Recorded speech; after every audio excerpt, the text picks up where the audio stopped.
Howdy. So I got the chance to revisit a game that I played a long time ago, and that game is SOMA.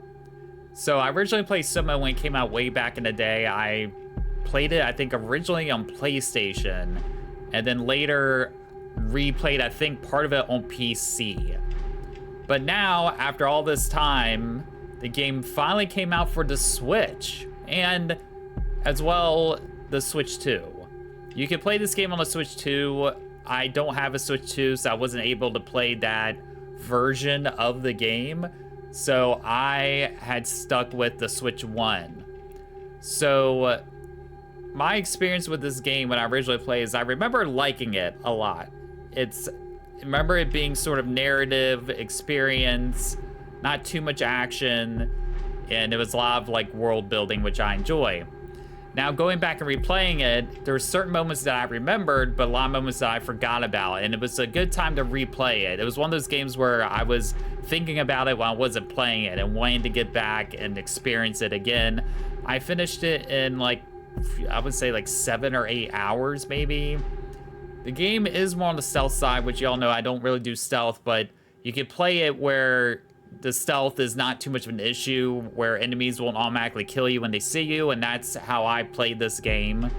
And I didn't stealth around all that much. I was able to freely go and kind of run away when I needed to get to the next beat and be able to actually explore everything without feeling like I got interrupted. Because there's sometimes in this game where the enemies get all up in your business, and there's a lot of flashing going on, so you might want to go into settings and just the flashing or the sensitivity and all that, because if you're prone to a lot of flashing lights or images, I don't know if you should check this game out if all the settings are quite there for you. But I had a good time replaying it. I really enjoyed the story and where it went. It took a while for it to get going again. And it was cool to experience that world one more time and re-experience that story, because I really did forget a lot about the story, especially when it got towards the end. And I definitely recommend checking the game out if you've never played it before. It's definitely worth your time. So you might be wondering, Willden, does this run well on the Switch? Because we know how the Switch is sometimes, but this is a smaller game, so you would think the game would run decently well on the Switch, and it doesn't. Is the thing.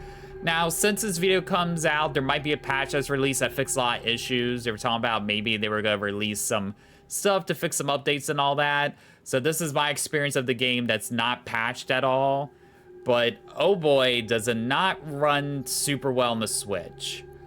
I'm really curious to kind of see what it looks like on the PS4 if it did run like this early on initially and I forgot about it, or it's run kind of worse. I was encountering a lot of frame rate issues playing this game a lot of the time.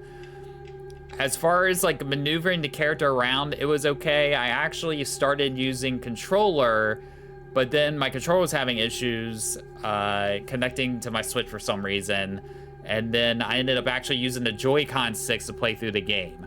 Now, as far as playing it on the Joy-Con sticks, it actually worked really well. It was a good game to play on the Joy-Con sticks. It was the first game where I really played all the way through just using the Joy-Cons in my hands. And I thought it worked fine. I thought the controls worked pretty good and solid.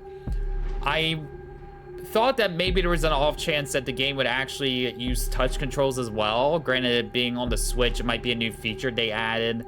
But that wasn't the case. There was no touch controls or anything. So if you're gonna play it handheld, you're using the Joy-Cons. So the game graphically looks dated too. Besides the game having a lot of frame rate issues, the game just looked, you know, dated. It looked like it did when it first came out. Again, I don't know if graphically it looked maybe even worse than it originally came out on PlayStation or PC. It just looked like it was a game from like a decade and a half ago. And it just didn't look perfectly smooth, and most of the time when I was running through the game, which you run a lot in this game depending on how you play it, again, it felt like the game was hiccuping constantly, and it would take me out of experience, and I would just get annoyed with it at some points. Even the save points took a while to load. It did feel dated too with like the save and load between places. Like, the game would save pretty quick, but as far as like loading from area to area, it was that classic game of like, oh, the screen goes black and you wait for the next area to pop up. And then this new era where everything's more seamless, it was like so noticeable. And the fact that the load times in between weren't instant and quick, just like they would be on like a PS5, it was really noticeable with this game. So after playing it all the way through, it is playable, but at this point with what I played, pre-patch or whatever comes out after this video, I can't really recommend playing it on the Switch. I would probably play it on the Switch too if given a chance. I'm sure the game runs a lot better and maybe fixes those frame rate issues. So if you're thinking of playing the game handheld, then go for the Switch 2 if you have a Switch 2. Otherwise, I would just play it on PC or PS4/PS5 if you can. I think you're gonna get a better experience overall playing the game, because it is worth having the best experience for this game. It's definitely worth playing. I wouldn't play it on the Switch 1 unless you absolutely had no other choice and you had nothing else to play games on.